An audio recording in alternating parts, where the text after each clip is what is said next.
तुम लोग मुझे ढूंढ रहे हो और मैं तुम्हारा यहाँ इंतजार कर रहा हूँ। जो 25 बरस में नहीं हुआ वो अब होगा।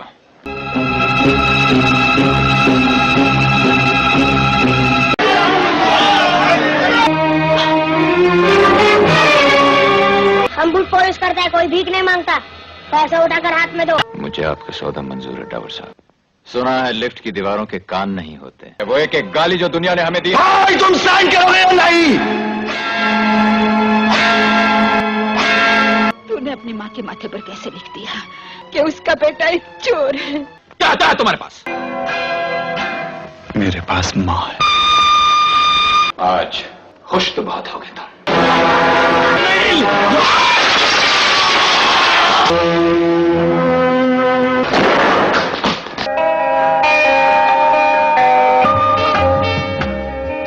I'm falling in love with a stranger. Cheers. मैं किस लिए पी रहा हूँ? तुम्हें किसी का इंतजार है?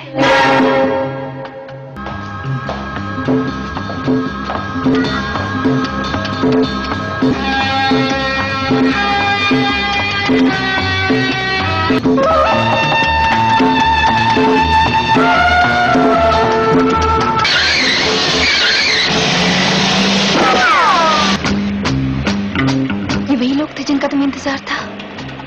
हाँ।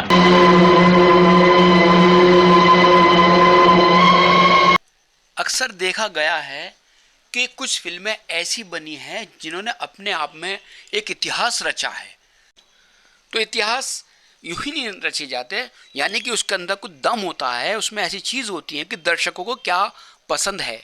यही हम आज आपको एक जिक्र करेंगे, आपको बताएंगे एक बहुत ही बड़ी सुपर डुपर हिट फिल्म दीवार के बारे में कुछ ऐसी बातें बताएंगे जो शायद आपको बिल्कुल भी मालूम नहीं है कि दीवार किस तरह बनी और इसमें कौन कौन से एक्टर पहले लिए जा रहे थे और वो काम नहीं कर पाए।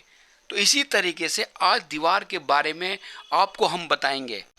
सलीम जावेद साहब ने दीवार की कहानी लिखी थी और वो इस फिल्म को बनाना चाहते थे, किसी प्रोड्यूसर को देना चाहते थे कि इसको कोई बड़ा प्रोड्यूसर इस फिल्म को बनाए। तो सलीम जावेद साहब ने यश चोपड़ा साहब से बात की कि उन्होंने कहा कि हमारे पास एक इतनी ज़बरदस्त कहानी है कि आप सुनते ही और उस कहानी को फ़ौरन पसंद कर लेंगे, उस पर फिल्म बनाएंगे। यश चोपड़ा जी ने कहा ठीक है, किसी दिन मीटिंग रखते हैं, मीटिंग में कहानी भी सुनते हैं। और एक दिन मीटिंग रखी गई तो सलीम जावेद साहब ने यश चोपड़ा जी को कहानी सुनाई और यश चोपड़ा जी ने मीटिंग से पहले गुलशन राय जी को बुलाया था कि एक कहानी पर बैठकर आज काम करते हैं। और उन्होंने कहानी सुनी। कहानी सुनने के बाद बहुत अच्छी लगी और उनको बहुत पसंद आई कि बिल्कुल एक एंग्री यंग मैन की कहानी है। तो साहब गुलशन राय जी कहने लगे कि मैंने देव आनंद और राजेश खन्ना को किसी फिल्म के लिए साइन किया है, तो हम इसी कहानी पर उनको लेकर काम शुरू करेंगे। उधर से यश चोपड़ा साहब बोले मैंने भी राजेश खन्ना और नवीन निच्चल को अपने किसी फिल्म के लिए साइन किया हुआ है, तो क्यों ना हम इसी कहानी पर उनको लेकर फिल्म शुरू करते हैं। उसके बाद सलीम जावेद साहब बहुत चुप हो गए क्योंकि उनके जहन में कुछ और चल रहा था। उनके जहन में चल रहा था कि इसमें किसको लेकर उन्होंने कहानी लिखी थी और साहब वो बड़ा चुप हो गए। तो यश चोपड़ा जी ने कहा सलीम बात क्या हो गई? बोले आप अपनी जगह सही हैं, आपने सुपरस्टारों को साइन किया हुआ अगली फिल्म के लिए, लेकिन उनको आपने ये कहानी नहीं सुनाई। ठीक है, इस फिल्म के लिए आपने नहीं किया। हम आपको बताते हैं कि हमने इसमें अमिताभ बच्चन को जहन में रखकर ये कहानी लिखी थी। जी हाँ, और ये रोल अमिताभ बच्चन बहुत अच्छा निभाएंगे। ऐसा नहीं है कि राजेश खन्ना, देव आनंद, नवीन निच्चल ये रोल नहीं निभा पाएंगे, ऐसा बिल्कुल भी नहीं है। लेकिन हमारे जहन में अमिताभ बच्चन को लेकर हमने इस फिल्म को तैयार किया है, यानी कि उसकी कहानी तैयार की है। तो यश चोपड़ा साहब इस बात पे थोड़ा सा उन्होंने चेहरा बनाया, बोले कि यार सलीम जावेद एक बात बताओ, क्या बात है अमिताभ बच्चन को आप इतना कह रहे हो? कोई बात नहीं है, अगर ऐसी बात है तो कोई दिक्कत नहीं है, हम राजेश खन्ना साहब को अगली फिल्म जो हमारी शुरू होगी उसमें लेंगे, अमिताभ बच्चन इसमें काम करेंगे, कोई बात नहीं, आपकी भी बात रखते हैं। और ये बताया भी सलीम जावेद साहब ने कि हमने 2 फिल्में दिलीप कुमार साहब की गंगा जमुना और नरगिस जी की फिल्म मदर इंडिया को जहन में रखकर इस फिल्म की कहानी को बनाया है। और साहब हमारी इच्छा अमिताभ बच्चन को ही लेने की है, और एक बार उन्होंने अमिताभ बच्चन साहब को ये कहानी भी सुनाई थी। अमिताभ जी को ये कहानी बहुत पसंद आई थी। खैर साहब ये तय हो गया, ठीक है जी ठीक है, इसमें अमिताभ बच्चन साहब काम करेंगे।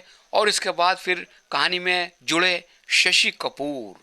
शशि कपूर साहब भी इसमें जुड़ गए और शशि कपूर अमिताभ बच्चन साहब को लेकर दीवार फिल्म शुरू हो गई। और उन दिनों अमिताभ बच्चन शोले फिल्म की शूटिंग में बहुत ही ज़्यादा बिजी थे। यश चोपड़ा जी ने जो माँ का रोल था पहले विजंती माला जी को दिया।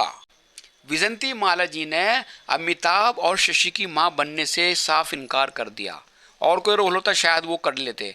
फिर यश चोपड़ा जी ने वहीदा रहमान जी को ये कहानी सुनाई। कहानी तो वहीदा रहमान जी को भी बहुत पसंद आई कि कहानी में बहुत दम है, बहुत अच्छी फिल्म बनेगी और इसको अच्छी बनाया जाए, लेकिन मैं मजबूर हूँ, मैं अमिताभ और शशि की माँ का रोल नहीं कर सकती।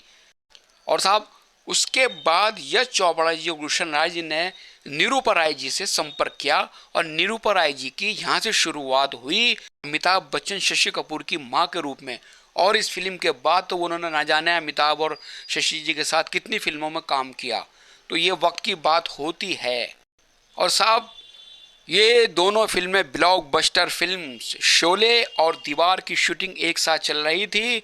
शोले की शूटिंग दिन में चल रही थी और दीवार की शूटिंग ज़्यादातर अमिताभ बच्चन जी के जो सीन पिक्चराइजेशन हुए थे वो रात को हुए थे दीवार फिल्म में। और साहब उन्हें क्या पता था कि ये दोनों फिल्में ब्लॉकबस्टर फिल्में साबित होंगी। मेहनत तो हर फिल्म में होती है, इसमें भी मेहनतें हुई हैं। और साहब जब ये फिल्में रिलीज़ हुई, आपको बताने की ज़रूरत तो नहीं है कि इन फिल्मों ने कामयाबी के जो नए नए रास्ते बनाए हैं, और आज भी इन फिल्मों को कामयाबी के हिसाब से देखा जाता है, पसंद किया जाता है। और इन फिल्मों के डायलॉग्स भी आज भी हिट हैं, हिट हैं, हिट हैं।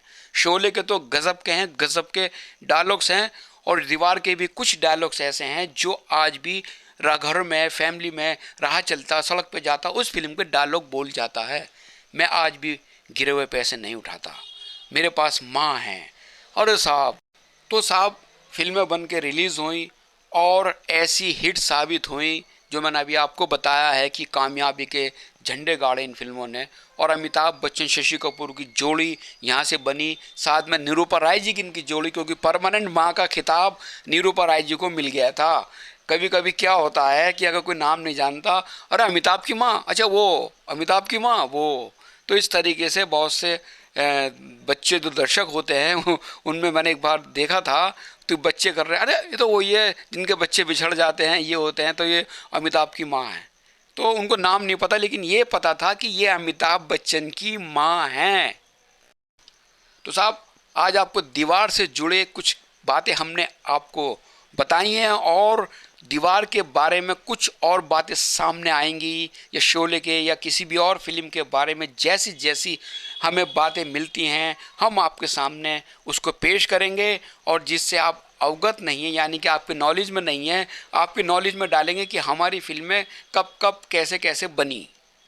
तो दीवार से जुड़े आज किस्से में आपको इतना ही, और अगली बार जैसे बताया लेकर आते हैं। और हमारी वीडियो आपको कैसी लगी हमें कमेंट्स में ज़रूर बताएं, और हमारी वीडियो को आगे शेयर कीजिएगा, कमेंट्स कीजिएगा, और बेल आइकन ज़रूर दबाइएगा, ताकि हम अगली बार आपके लिए और से अच्छी वीडियो भेजें। बेल आइकन से हमारी मैसेज आपको मिलने हैं।